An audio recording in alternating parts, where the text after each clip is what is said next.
আমাদের তরুণদের কথা চিন্তা করে একটু বাজেটটা একটু সিগারেটের দামটা একটু কমানো দরকার ছিল। এখন সবকিছুরই দাম ঊর্ধ্বগতিতে আছে, আমাদের চলাটা আর তো বাড়ছে না, কিন্তু জিনিসপত্রের দাম দিন দিন বাড়তেছে। হয়তো বা দেখেছি যে টেলিটকে ওটাও কমে যেতেছে। সব প্রোডাক্টে যদি এভাবে বাড়তে থাকে তাহলে আমাদের জন্য একটু কষ্টদায়কই হয়ে যায়।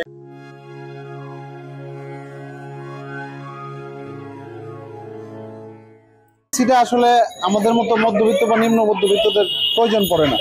যারা বড় লোক তারা আরো বড় হচ্ছে, তারা এসি কেন আরো অন্য কোনো থাকলেও তারা ব্যবহার করবে, তাতে তাদের কিছু আসে যায় না।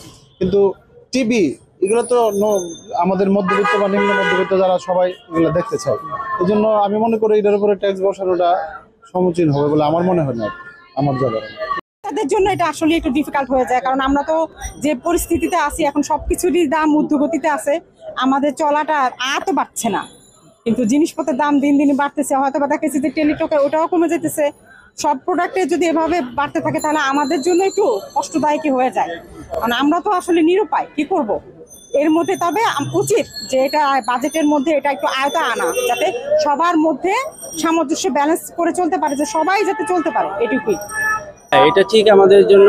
আমাদের তরুণ বয়স যারা, তারা অলরেডি আমরা অনেক স্মোক করি, আসলে এটা লিগ্যাল না, বা আমাদের জন্য মাদকটা অনেক শারীরিকভাবে অনেক ক্ষতি করছে। তারপর এটা আমাদের জীবনে একটা দৈনন্দিন অংশ, কারণ এটা ছাড়া আমাদের দেখা যাচ্ছে আমরা ছেলেরা আড্ডা জমায় কিছু হয় না। তাই এটা একটা খুব খারাপ একটা কাজ হয়েছে এটা বলতে গেলে, যে দুইটা দিন এটা একটা অমানবিক একটা কাজ হিসেবে। আমাদের তরুণদের কথা চিন্তা করে একটু বাজেটটা একটু সিগারেটের দামটা একটু কমানো দরকার ছিল। আশা করি এটা বিবেচনা তারা করবে, আশা করি। কারণ আমাদের তরুণ প্রজন্ম তো ম্যাক্সিমামই তারা স্মোকার, তারা অলরেডি এমনি হয়তো শৌখিনভাবে এইভাবে স্মোক করে, কেউ এটা পেশাদারি হিসেবে না। সো আশা করি যে এটা একটু ভালো কিছু, আশা করি যে আসলে দাম কমাটা একটু উচিত। এইটা আমি মনে করি না দাম বাড়াটা কোনো যুক্তি পর্যায়ে পড়ে। দামটা বাড়ার বিষয়টা আছে অ্যাকচুয়ালি অন্যরকম।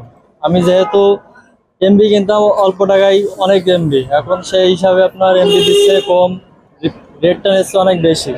সেই হিসাবে আমাদের মানে দিন মজুরি যারা খাটে, এই হিসাবে আপনাদের এইভাবে সিম ফ্রি দিচ্ছে, কিন্তু মনে করেন যে সেগুলা ইন্টারনেট বলেন, ফ্ল্যাক্সি বলেন, এগুলো আমাদের দ্বারাই সম্ভব হচ্ছে না কিনা। আগে আমরা অনেক ইউজ করছি, কিন্তু সিম ফিরে দিয়ে আমাদের সাথে এগুলা হচ্ছে না। যারা দিন আনে দিন খায় তারা এইগুলা করতে পারছে না।